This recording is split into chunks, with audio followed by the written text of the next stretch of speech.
खाली कोई ना कोई सिंह दो आ रहा है। इसका मतलब खाली सिंह वोटर था दिनेश सिंह के पास। आपका नियत क्या है जी? आप हराने के लिए खड़े हो रहे हैं कि जीतने के लिए खड़े हैं? मैं 18% की जब भी बात किया हूँ, मैं जीतने की बात करता हूँ। मुन्ना शुक्ला ही एक भूमिहार के कैंडिडेट है लोकसभा के, जबकि बीजेपी को आगे बढ़ाने वाली या जदयू को आगे बढ़ाने वाली यही समाज है। आप अपना वोट लेने आए। अभी तो ये प्रतीत हो रहा है कि आप किसी को हराने के लिए 2-4-5 हजार वोट काट लीजिएगा तो कोई जीत जाएगा। हम दिखाएंगे सच का आईना। ABN Bihar news. लोकसभा चुनाव की गहमा गहमी अब काफी देखने को मिल रही है। वहीं आपको बता दें कि मौसम के तापमान के साथ साथ अब सियासी पारा भी चढ़ चढ़कर बोलने लगा है और अब राजनीतिक गलियारों में भी अब तापमान अधिक से अधिक दिखाई देने लगी है। वहीं सभी प्रत्याशी अपने अपने तरीके से जो है कैंपिंग करने लगे हैं और तैयारियों में तेजी दिखने लगी है। वहीं मतदाताओं के बीच भी पहुंचने लगे हैं और बहुत सारी जो है घोषणाएं भी जारी हो चुकी है और बहुत सारे फरमान भी अब सुनने को मिलने लगे हैं। ऐसे में यहाँ पे इस वक्त हम चुनावी माहौल को लेकर खास वैशाली की बात करेंगे। यहाँ पे समाज सेवी विक्की रहमानी जी हैं जिनसे बात करेंगे और आपको बता दें कि सबसे पहले अभी विक्की रहमानी जी को देख रहे हैं जो अभी एक हादसे का शिकार हुए हैं। खासकर बात करेंगे वैशाली को लेकर कि इस बार वैशाली की जनता क्या कुछ चाह रही है, वैशाली में क्या कुछ माहौल है, वैशाली में क्या कुछ होना है। क्या इस बार वैशाली की जनता परिवर्तन चाह रही है, क्या फिर वैशाली जनता वही चीज चाह रही है जो 5 साल 10 साल से झेलते हुए आ रही है। जी सबसे पहले विक्की जी जो हादसे हुए हैं उसके लिए एबीएन बिहार न्यूज की पूरी टीम जो है कामना करती है कि आप जल्दी से अच्छे हो जाए। बहुत बहुत शुक्रिया और आप ही लोग का दुआ था, जनता का आशीर्वाद था, ऊपर वाले का करम था कि बच गए जो जिस तरह से मेजर एक्सीडेंट हुआ था जी। लेकिन चलिए अब सब लोग ठीक है, ऑपरेशन हुआ ठीक है जी। आए चुनावी माहौल यहाँ गर्म है। वैशाली लोकसभा की बात करेंगे, क्या कुछ माहौल भाप रहे इस पर? भाप लोकतंत्र का जननी ही वैशाली है और वैशाली में भी कांटी सबसे हॉट माना जाता है जी। और इत्तेफाक से दोनों जगह से हम बिलोंग कर रहे हैं, वैशाली लोकसभा और कांटी विधानसभा जी। मामला तो जब भी लोकसभा होगा गर्म तो रहेगा ही, बट इस बार चूंकि दोनों प्रत्याशी जो है बहुत गरम गरम प्रत्याशी है इसलिए ज्यादा ये एक तरह से बोला जाए तो सेलिब्रिटी सीट हो गया हुआ है जी। दिनेश बाबू की पत्नी बीना देवी और मुन्ना शुक्ला जी। हालांकि मुन्ना शुक्ला जी 2 बार यहाँ से चुनाव भी लड़ चुके हैं लोकसभा और इस बार तीसरा बार वो लड़ रहे हैं जी। लड़ाई होगी जी, करीब मुकाबला। जिस तरह से लोकसभा चुनाव लड़े थे उनको उनकी हार हुई थी, क्या लगता है इस बार क्या समीकरण बैठ रहा है? क्योंकि मुस्लिम समाज कहीं ना कहीं 18% को लेकर नाराज है और एक विकल्प भी मिल गया है इस बार मुस्लिम समाज को। कौन सा विकल्प? आज ही नामांकन हो रहा है कि मुस्लिम समुदाय का नया का चेहरा जो है लोकसभा में कदम रख चुका है। आज नॉमिनेशन है जावेद जी बड़ोराज के जो पूर्व मुखिया भी रहे हैं और आरजेडी के अध्यक्ष भी रहे हैं। क्या कुछ मुसलमान का समर्थन उधर जाएगा क्योंकि नाराजगी है 18% को लेकर? देखिए सबसे पहले तो ये देखना है कि वो खुद प्रत्याशी है या किसी की डमी कैंडिडेट बनाए गए जी। हल्ला तो 15-20 लाख का है जी कि उनको किसी एक कथित प्रत्याशी द्वारा जो उनको खड़ा किया गया है। ये सोच पे डिपेंड कर रहा है आपका नियत क्या है जी। आप हराने के लिए खड़े हो रहे हैं कि जीतने के लिए खड़े हैं? मैं 18% की जब भी बात किया हूँ मैं जीतने की बात करता हूँ। किसी को हराने के लिए नॉमिनेशन कर दें हम इस पे नहीं बिलीव करेंगे। क्या होगा वो टिकट ले निर्दलीय आ रहे हैं आपके जानकारी क्योंकि हम लोग को जानकारी नहीं है और हम तो ये भी सुना है कि हमारे ही गांव से उनका सब हो रहा है, बट फिर भी हम लोग को जानकारी नहीं है जी। मुसलमान के नाम पे आप खड़े हो रहे हैं। अब मुसलमान जनप्रतिनिधि आपका दामोदरपुर प्रत्याशी है, मेरी पत्नी यहाँ सरपंच है, हम लोग को जानकारी भी नहीं है। मतलब क्या इंडिकेट हो रहा है जी। ये कहीं ना कहीं। और जहां तक आपने जावेद भाई का बात किया, पूर्व मुखिया भी रह चुके हैं और अभी नगर निगम का उन्होंने चुनाव लड़ा है अपने यहाँ से जी। 42 वोट आया, ओनली 42 वोट जी।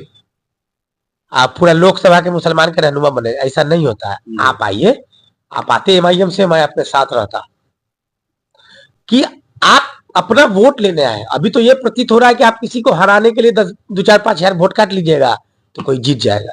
18% जावेद को दे पूरा मुसलमान, हम भी पूरे मुसलमान के साथ है। मेरा तो यही कहना है 18% एक तरफ चलिए। डिस्ट्रीब्यूशन करने की राजनीति हो रही है, ये भी डिस्ट्रीब्यूशन की राजनीति है, डिवाइड एंड रूल।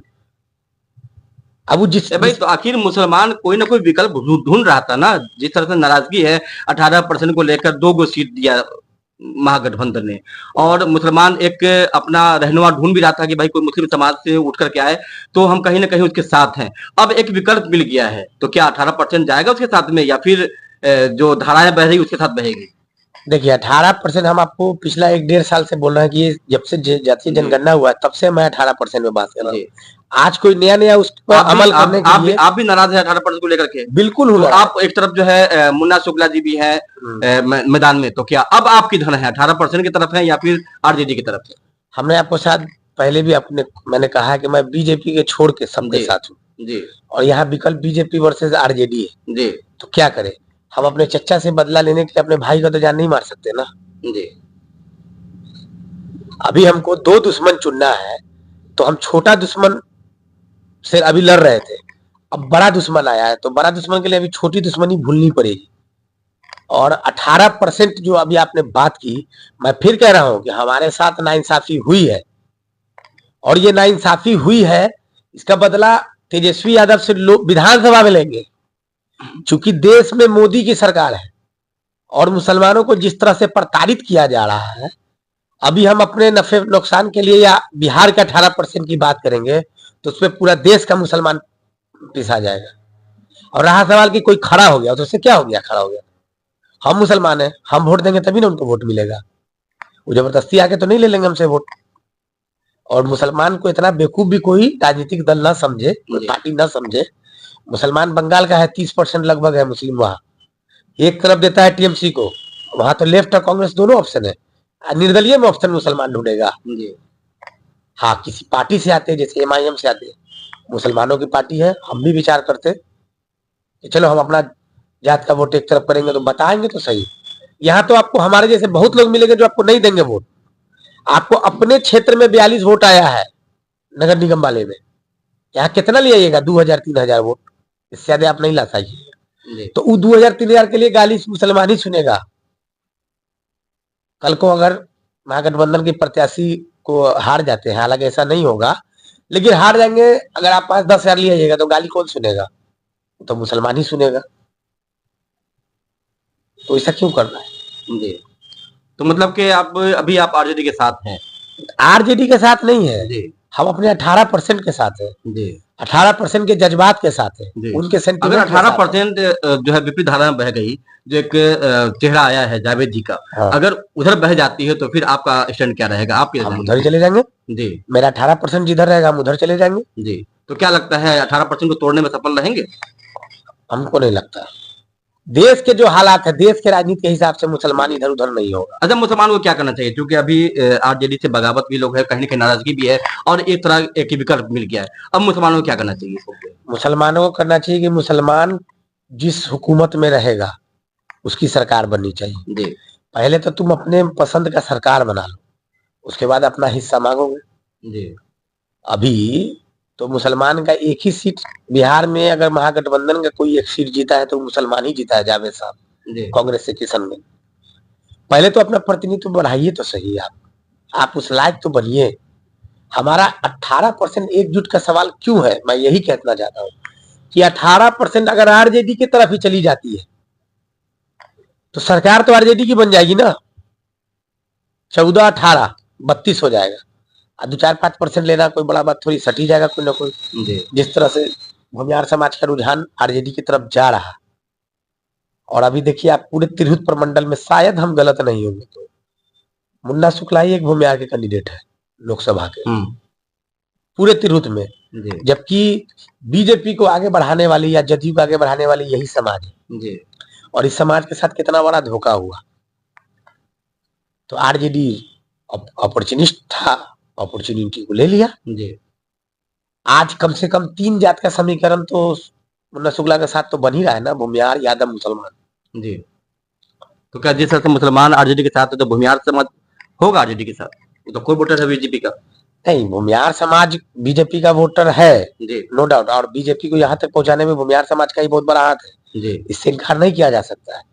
लेकिन भूमिहार समाज को बीजेपी से तो धोखा ही मिल रहा है ना, क्या जी? उनको धोखा नहीं मिल रहा है, बिल्कुल धोखा उनको मिल रहा है। ललन बाबू हाशिए पर चले गए, सूरजभान सिंह हाशिए पर चले गए, अनंत सिंह हाशिए पर चले गए, सुरेश शर्मा हाशिए पर चले गए, अजीत कुमार यहाँ बीजेपी ज्वाइन किए थे लोकसभा प्रत्याशी रूप, तो उनको भी ठिकाने लगा दिया गया। तो इतना बेवकूफ भूमिहार भी थोड़े है, मतलब एक विकल्प मिला है बिल्कुल मिला है उन लोग को।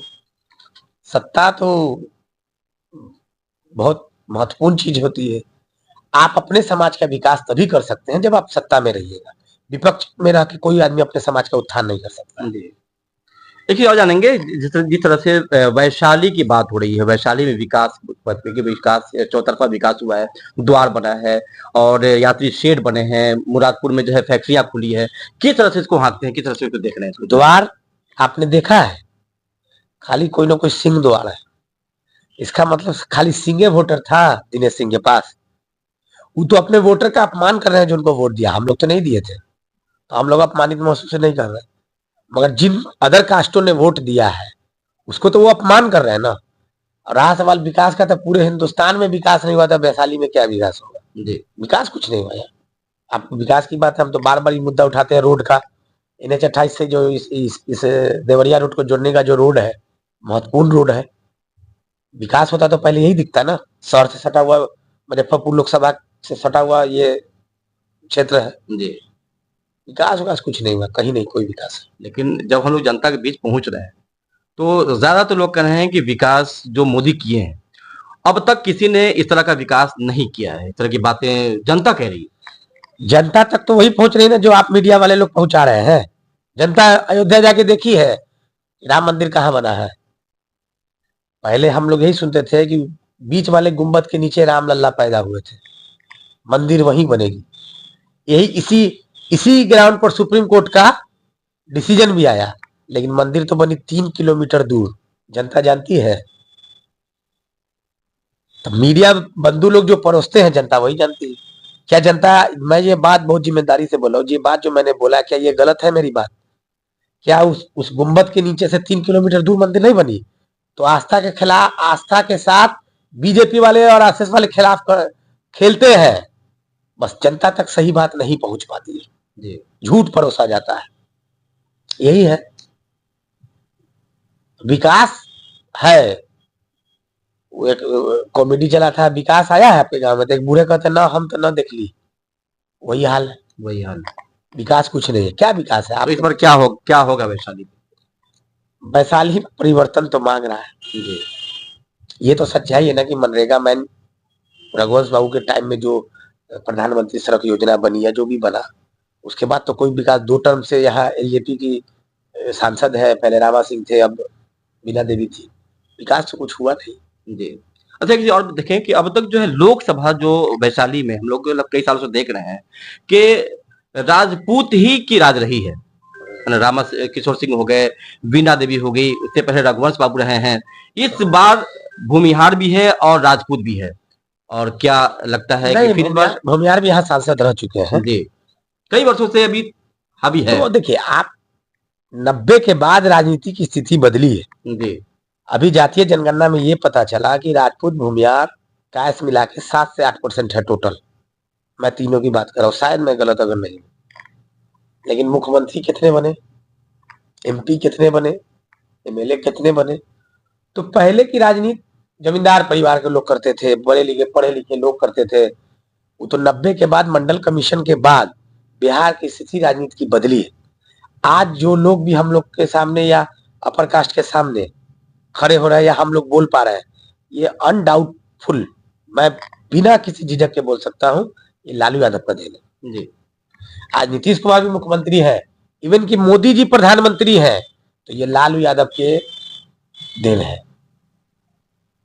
आज बावन भूमिहार के दरवाजे पर या शेख सैयद के दरवाजे पर अगर कोई गरीब गुरबा खड़ा हो जाता है या बैठ जाता है, या कोई दलित आ जाता है कुर्सी लगा के बैठ जाता है, अनडाउटली बिना किसी झिझक के, लाख विरोध के बाद, ये लालू प्रसाद यादव का देन। मैंने आपको पिछले इंटरव्यू में भी कहा था कि लालू यादव के पाथ पर चलेंगे तो तेजस्वी मुख्यमंत्री बनेंगे, और लालू यादव की लीक से हटकर चलेंगे तो तेजस्वी जीवन में कभी मुख्यमंत्री नहीं बनेंगे। जी। आज भी मैं उस स्टैंड पे कायम हूँ। शंभू सिंह पटेल भी चुनावी मैदान में आ गए हुए हैं। क्या समीकरण को बदलेगा या फिर क्या कुछ रहेगा इस बार? पत्रकार लोग राजनीति में आ रहे हैं, इसमें कहना क्या है? जी। शंभू सिंह पटेल को मैं व्यक्तिगत जानता हूं और बहुत दिनों से जानता हूं। बहुत अच्छे पत्रकार है, डाउट। वो चुनाव लड़ रहे हैं, लोकतंत्र में सबको अधिकार है, और ऑफर तो हमें भी मिला था लोकसभा लड़ने का, जी नहीं लड़े हम। तो लोकसभा में कोई भी लड़ सकता है, बट जनता को पता है, जनता अभी देश में दो ही धारा है, इंडिया गठबंधन नहीं तो एनडीए। बाद में कोई लड़ेंगे तो कुछ कोई वोट हासिल करने के लिए लड़ेंगे, कोई का अपना निजी स्वेच्छा होगा, महत्वाकांक्षा है, कोई किसी के लिए लड़ रहा होगा, किसी को हराने के लिए लड़ रहा है। जीतने के लिए दो ही है, एनडीए या इंडिया गठबंधन। मतलब होशमंदी से काम लेना चाहिए। बिल्कुल लेना चाहिए। आपके दुश्मन चारों तरफ है। मैं 18% वाले को खुल के मैं मुसलमानों की से अपील करता हूँ कि अभी आपके दुश्मन चारों तरफ हैं, आपके खिलाफ आपके अपने लोग भी राजनीति कर रहे हैं, साजिश कर रहे हैं। चुनिंदा लोग जो आपको अपने तरफ करना चाहते हैं कि उनका सिक्का चलता रहे, उनका रोजी रोटी चलता रहे, जो हम में से ही है, उनसे बचिए।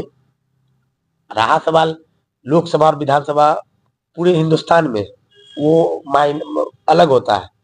आप दिल्ली में देखिए, विधानसभा क्लीन स्वीप करती है आम आदमी पार्टी, और लोकसभा में एनडीए क्लीन स्वीप करता है। कर्नाटक में लगभग स्वीप कर जाती है कांग्रेस, लोकसभा में बीजेपी को ज्यादा आ जाती है।